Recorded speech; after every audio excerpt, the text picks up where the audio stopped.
divided into two. And Lamu East should not exist. And yet, we had to retain that. So today... Chair, excuse me, Chair.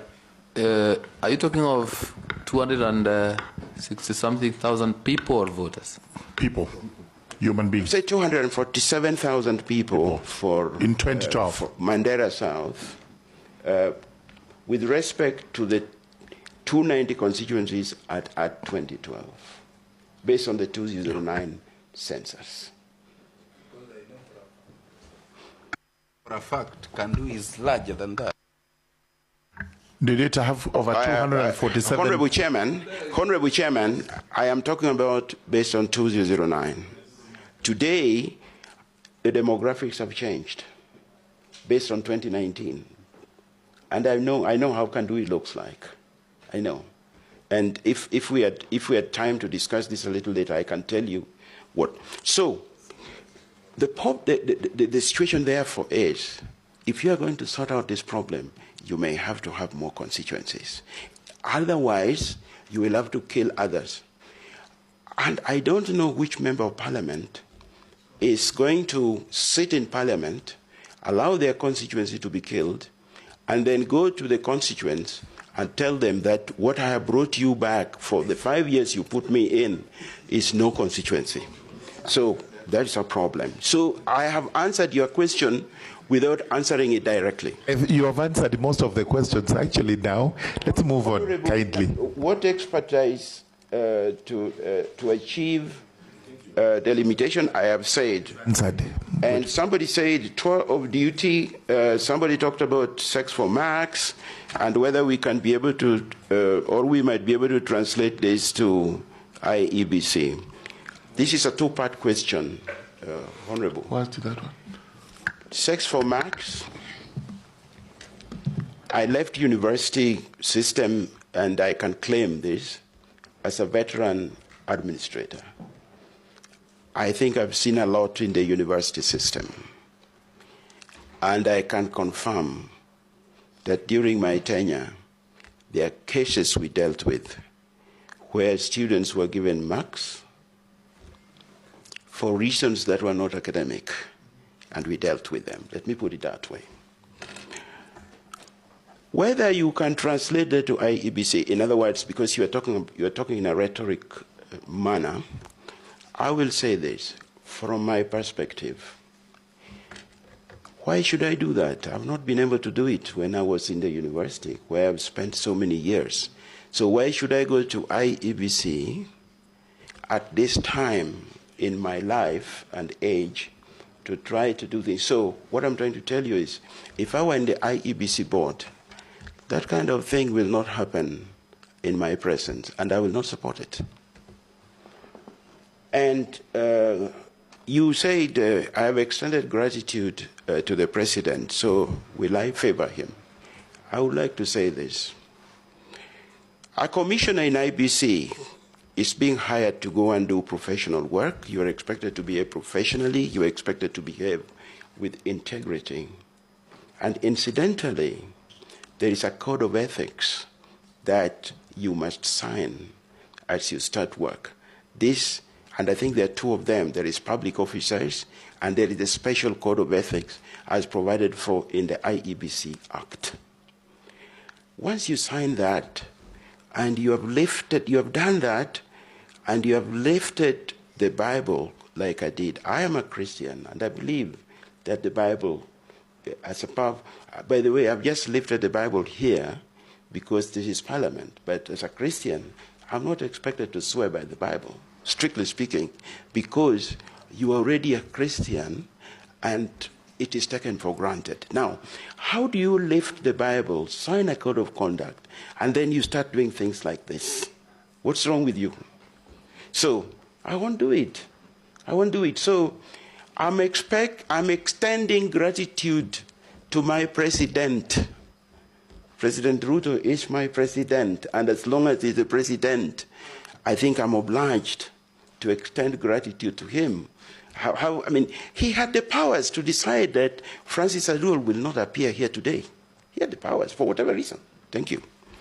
Now, Honorable Tiende Molo, Why would a professor...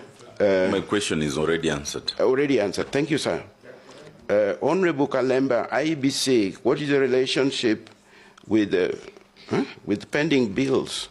I thought, Honorable Kalemba, am I right, Honorable Kalemba? Kalemba. With an R. Thank you, sir. I don't know what it means. I don't know whether you are talking about pending bills at IBC or pending bills from where I'm coming from. I am trying to inquire how good were you at managing pending bills at the university? Thank you, sir. Thank you, sir. Chair, the pending bills has been a phenomenon in the university system for a very long time. Already in the mid-90s, when we were at the University of Nairobi, we had pending bills, and many people may not know. The reason Module 2 was ever introduced, and I was involved in it, I am one of the people, 7 people selected by the university in 1997 to write a document that eventually created Module 2, and that document is where we are using for the first time the word Module 2 and the word parallel program. Why they were introduced in the University of Nairobi, then Francis Gichaga was the Vice Chancellor, was because the university was having pending bills. Many people don't know. By mid-90s, the University of Nairobi was already having huge pending bills. This has been a phenomenon in the university system. And universities have tried to deal with it in the kind of ways that, like Module 2. But in my tenure, therefore, at the Technical University of Kenya, we had pending bills, and I left pending bills at the university.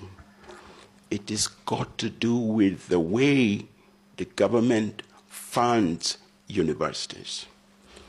And honorable members, as long as we don't have a proper funding formula for universities, the universities are going to have pending bills.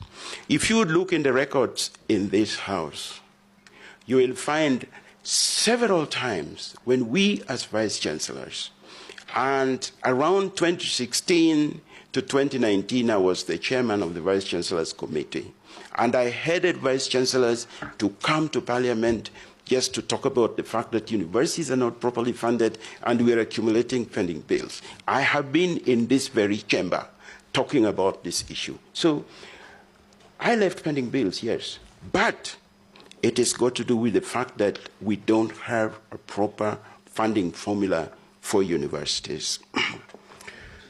Just before you proceed from there, there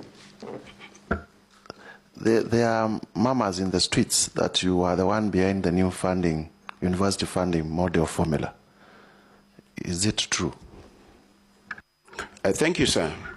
Actually, those should not be murmurs. Those should be compliment. Because I am the person behind the differentiated unit cost. I have a thick document here I came with today where we did this work for the first time in 2005. This document is dated 2004, presented to the University of Nairobi, and it is titled Unit Cost for Tuition and Student Welfare Services, Chairman Francis Aduol.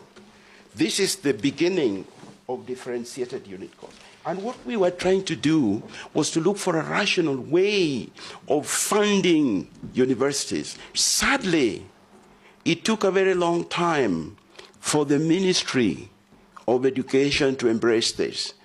And here I must give compliment to Honorable Matiang'i.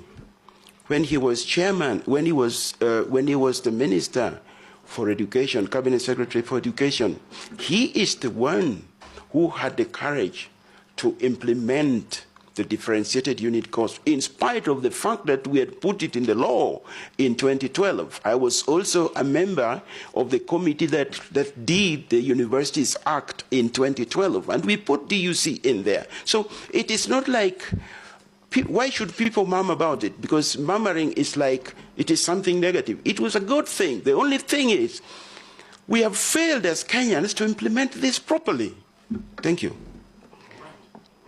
Next one, the next question. Let the professor come back to IEBC. Let's go. Yes. We are going to the question was exactly like that. So he had to answer, he had also to speak to Kenyans on what we have had disputes with regarding the funding model. Having said so, the next question is by who? Makali, which was your next question?